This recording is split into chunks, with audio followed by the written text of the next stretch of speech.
खबर दे रहे हैं आपको लंदन से, जहां पाकिस्तानी हाई कमीशन में जश्न आज़ादी की तकरीब का बाकायदा इनाकाद किया गया, जिसमें एम्बेसडर ऑफ पाकिस्तान मुअज़्ज़म अहमद खान की जानिब से परचम कुशाई की गई।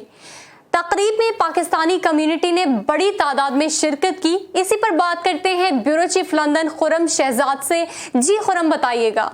जी बिल्कुल, पाकिस्तान का 75वां यौम आज़ादी पाकिस्तानी हाई कमीशन के दफ्तर में भरपूर जोश व जज्बे के साथ मनाया गया है। प्रोग्राम का बाकायदा आगाज़ लावते कुरान पाक से हुआ, परचम कुशाई भी की गई, जिसमें एम्बेसडर ऑफ पाकिस्तान मुअज़्ज़म अहमद खान ने मेयर ऑफ लंदन को 17 इम्तियाज़ देते हुए कहा, हम आज़ाद कौम हैं, हमारी पहचान हमारा मुल्क है।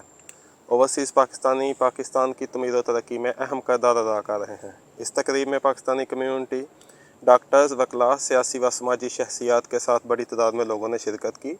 पाकिस्तान जिंदाबाद के नारे भी लगाए गए। जी बहुत शुक्रिया तफसीलात से आगाह करने का। खबर दे रहे हैं आपको लंदन से, जहां पाकिस्तानी हाई कमीशन में जश्न आज़ादी की तकरीब का बाकायदा इनाकाद किया गया, जिसमें पाकिस्तानी कम्युनिटी ने बड़ी तादाद में शिरकत की।